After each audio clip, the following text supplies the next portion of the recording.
মুনাখাট গাঁৱৰ খেলপথাৰত অনুষ্ঠিত হয় প্ৰথম বাৰ্ষিক আন্তঃগাঁও ভলীবল প্ৰতিযোগিতা।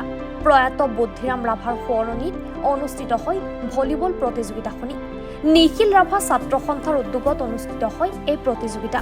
প্ৰতিযোগিতাত উপস্থিত থাকে নিখিল ৰাভা ছাত্ৰ সন্থা, টংলা আঞ্চলিক সমিতিৰ সভাপতিকে ধৰি কেইবাগৰাকীও গণ্যমান্য লোক। ৰাভা যুৱক যুৱতীসকলৰ মাজত শিক্ষাৰ লগতে খেলা ধূলাৰ প্ৰতি মনোযোগ আকৰ্ষণ কৰাৰ উদ্দেশ্যৰে অনুষ্ঠিত কৰা হয় প্ৰতিযোগিতাখনি। উক্ত প্ৰতিযোগিতাত খিতাপ লাভ কৰে মুৰাখাট গাঁৱৰ দলে আৰু ৰানাৰ্ছ আপ লাভ কৰে গেৰুৱা গাঁও দলে। টংলা আঞ্চলিক নিখিল ৰাভা ছাত্ৰ সন্থাৰ উদ্যোগত আমি প্ৰয়াত কিনাৰাম ৰাভা তথা বুদ্ধিৰাম ৰাভা ডাঙৰীয়াৰ সোঁৱৰণিত পোনপ্ৰথমবাৰৰ বাবে আমি আন্তঃগাঁও ভলীবল প্ৰতিযোগিতা এইবিলাক আৰম্ভ কৰিছোঁ।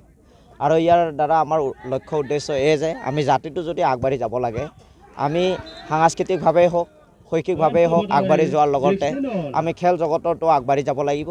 আৰু আমাৰ ইয়াৰ দ্বাৰা লক্ষ্য উদ্দেশ্য এটাই যে আমাৰ টংলা আঞ্চলিকৰ অধীনত যিবিলাক ৰাভা গাঁও আছে, সেই ৰাভাৰ ল'ৰাসকলক আমি ভলীবলৰ দিশতে হওক অন্যান্য দিশত আমি আগবঢ়াই লৈ যাব বিচাৰিছোঁ। আৰু এই খেলখনৰ অন্তত আমি আঞ্চলিক ভিত্তিত এটি ভলীবল দল অনুষ্ঠিত কৰিম আৰু তেওঁলোকক আমি ৰাজ্যিক পৰ্যায়ত বা ৰাষ্ট্ৰীয় পৰ্যায়ত যাতে আমি আগবঢ়াই লৈ যাব পাৰোঁ, তাৰ এটা লক্ষ্য উদ্দেশ্য আগত ৰাখিছোঁ।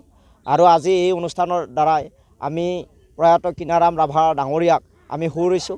যোৱাবেলি অৰ্থাৎ 2023 চনত যেতিয়া টংলা আঞ্চলিকৰ উদ্যোগত দ্বিবাৰ্ষিক অধিৱেশন আৰম্ভ হৈছিলে, তাত ভলীবল খেলি থকা অৱস্থাতে কিনাৰাম ৰাভা ডাঙৰীয়া তথা বুদ্ধিৰাম ৰাভা ডাঙৰীয়াৰ মৃত্যুক আঁকোৱালি ল'ব লগা হৈছিলে। তেতিয়া আমি যথেষ্ট মৰ্মাহত হৈছিলোঁ আৰু সংগঠনৰ বাবে সমূহীয়াকৈ এটা সিদ্ধান্ত লোৱা হৈছিলে যাতে কিনাৰাম ৰাভা ডাঙৰীয়াক আমি চিৰযুগমীয়া কৰিবৰ কাৰণে, তেওঁৰ নামটো আমাৰ ছাত্ৰ সন্থাৰ মজিয়াত জিলিকাই ৰাখিবৰ কাৰণে তেওঁৰ সোঁৱৰণিত এখন আন্তঃগাঁও ভলীবল প্ৰতিযোগিতা অনুষ্ঠিত কৰাৰ সিদ্ধান্ত গ্ৰহণ কৰা হৈছিলে। আৰু তাৰ উদ্দেশ্য আৰু লক্ষ্য আগত ৰাখিয়ে আজি আমাৰ প্ৰতিযোগিতাখন অনুষ্ঠিত কৰিছে। এতিয়া আমাৰ আঞ্চলিকৰ অন্তৰ্গত 10টা দলে অংশগ্ৰহণ কৰিছে আৰু এই 10টা দলৰ মাজৰ পৰাই আমাৰ যিসকল বিজয়ী হ'ব বা যিসকল ভাল ভাল খেলুৱৈ ওলাল, তেওঁলোকক লৈ আমি আঞ্চলিক পৰ্যায়ত এটা ভলীবল দল গঠন কৰিম বুলি কিনে সিদ্ধান্ত গ্ৰহণ কৰিছোঁ। তাৰ বাবে এটা আমি পুৰস্কাৰৰ ব্যৱস্থা ৰাখিছোঁ, এটা ট্ৰফিৰ ব্যৱস্থা কৰিছোঁ প্ৰথম শ্ৰেষ্ঠ দল আৰু দ্বিতীয় শ্ৰেষ্ঠ দলৰ মাজত।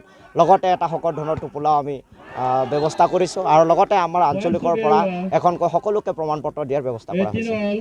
টংলাৰ পৰা চিন্ময় ডেকাৰ প্ৰতিবেদন, এনি ভাৰত 24।